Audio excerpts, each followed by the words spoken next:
मऊगंज जिले के देवरा गांव में स्थित ऐतिहासिक महादेवन मंदिर के अतिक्रमण हटवाने की लड़ाई में कांग्रेस अब खुलकर मुस्लिम पक्ष के साथ खड़ी हो गई है, जिसकी वजह से मऊगंज जिले की सियासत भी गर्म हो गई है।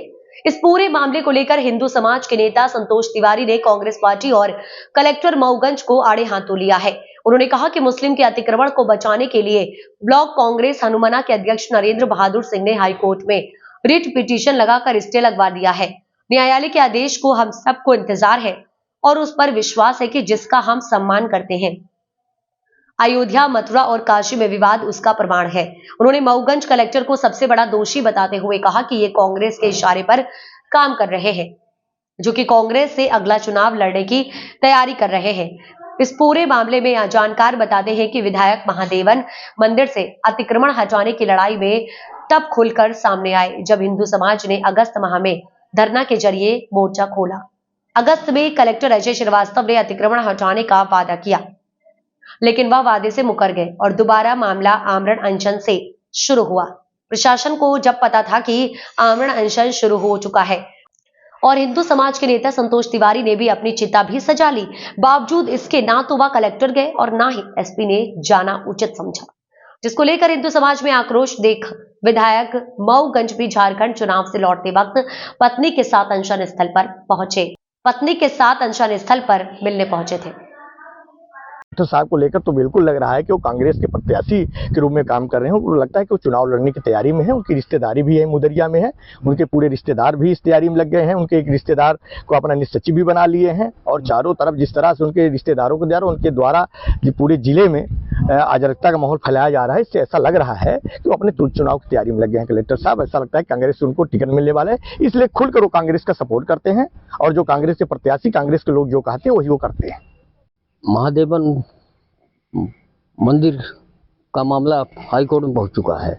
अब क्या है आप लोगों की अगली रणनीति, इस पर किस ढंग से आप लोग देखना चाहिए? हम लोग न्यायालय का स्वागत करते हैं। जो भी न्यायालय का आदेश होगा उसका हम लोग सम्मान करेंगे और हम लोग न्यायालय ही इसमें सर्वोपरि है और हम हिंदू हैं और हिंदू हर समय न्यायालय के आदेश का पालन किया है, चाहे अयोध्या रहा हो, चाहे काशी रहा हो, चाहे मथुरा रहा हो। हम लोगों ने जो भी न्यायालय का आदेश हुआ उसका हम लोगों ने सम्मान किया और फिर से सम्मान करेंगे न्यायालय का, ऐसा कुछ नहीं है।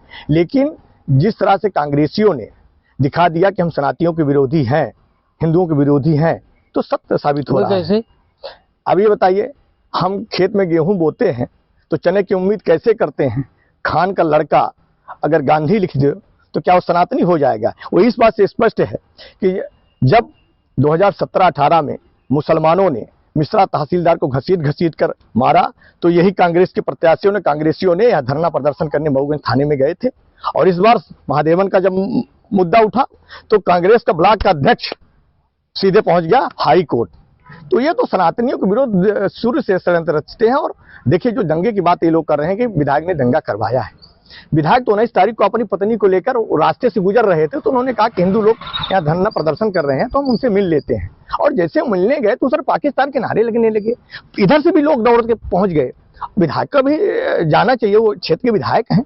और ये दंगा तो असली रूप में एसपी और कलेक्टर ने करवाए। अगर 2 दिन जब धरना चल रहा था, इनको जाना चाहिए, बात करना चाहिए, उसका तोड़ निकालते। जब हम लोगों ने 3 महीने के हम लोगों ने टाइम दिया था, 3 महीने में इन लोगों ने कोई कार्रवाई नहीं किया। 11 तारीख को जब हम लोग ज्ञापन दिए तो 12 तारीख को 8 बनाया गया। ये बोले कि सत्य करना है, 12 जो 8 बनाया गया है कि 3 महीने के अंदर हमने कार्रवाई कर रहे थे, ये सिद्ध करने के लिए। उसमें बिल्कुल दिख रहा है कि 12 तारीख है। तो ये तो अगर पूरा दंगा का श्रेय अगर कोई है तो कलेक्टर है। कोई कलेक्टर के जो असली माइंड है पीआरओ, फर्जी पीआरओ, जिसने बोला कि वहां पर धूर्त हिंदू, पाखंडी हिंदू, और यहाँ तक आरोप लगा कि पुलिस की गाड़ी से पराठा जाता था, आलू पराठा वो खाता था। तो दंगा असली करवाने का जो श्रेय मिलता है तो वो एक तथाकथित पीआरओ राजू सिंह है। हम तो उसको पत्रकार नहीं मानते। उसके ऊपर कलेक्टर साहब ने ऐसा क्यों, ऐसे बंदी क्या चुना है? उससे उनका क्या हित है, क्या लाभ है? देखिए, जितना अनर्गल काम हो रहा है, जितना घटिया काम होता है, चाहे दारू तस्करी का काम हो, वो बागरी के साथ में बैठता है जिसका हमारे पास वीडियो है, वो तो पूरा अंतर्राष्ट्रीय गिरोह, और वो गौ तस्करी का उसने खुलासा भी किया है। तो इन लोगों को पर्याप्त पैसा जहाँ से मिल रहा है उसके लिए करें। और फिर राजू सिंह वेटरनरी जमीन में बार बार कह रहे हैं कि वो घर बना लिया है, वहाँ से दारू का तस्करी कराता है, कोरेस की तस्करी कराता है, महिलाओं को उत्पीड़न करता है, महिलाओं को परेशान भी करता है। महिलाएं भी इतनी उससे परेशान हो गई हैं कि आज महिलाएं निकलना बंद कर देती हैं राजू सिंह के सामने से। और हद तो इस बात से हो गई कि जब एक आदिवासी महिला सुरक्षित नहीं रह सकती है, और वो भी हमारे सीएम साहब लाडली लिबाना कहते हैं, बताइए कितनी दुर्गत है। एक तरफ आदिवासियों के उत्थान की बात होती है, मध्य प्रदेश सरकार करती है, और इस तरह से जो अपराधी प्रवृत्ति के लोग बैठे हुए हैं, महिलाओं के को बिल्कुल परेशान करके रख दिया है, इसके ऊपर कोई कार्रवाई नहीं हो रही है। कलेक्टर साहब को कहाँ देखते हैं? देखिए, कलेक्टर साहब को तो ऐसा लगता है कि पूरे मऊगंज में ऐसा लगता है कि 2 बार जो कांग्रेस प्रत्याशी ने चुनाव हार गए हैं, तो कहीं उसकी पूर्ति के लिए हमको ऐसा लगता है कि अगला टिकट हमारे कलेक्टर साहब लेंगे। खुलकर कांग्रेसियों को सपोर्ट कर रहे हैं, इसी पूरा कांग्रेसियों के साथ में बैठकर इसी महादेवन मंदिर में उन्होंने कांग्रेसियों के दबाव पर 3 महीने कोई कार्रवाई नहीं किया। और जब हम लोगों ने आगे बढ़ाया कार्यक्रम को, तो पूरे कांग्रेसी खुलकर सामने आ गई। अब तो सीधे दिख रहा है, पूरे मऊ जनता देख रही है कि कांग्रेसी सनातन का विरोधी है, हिंदुओं के विरोधी हैं। ये बात किसी से छिपी नहीं है।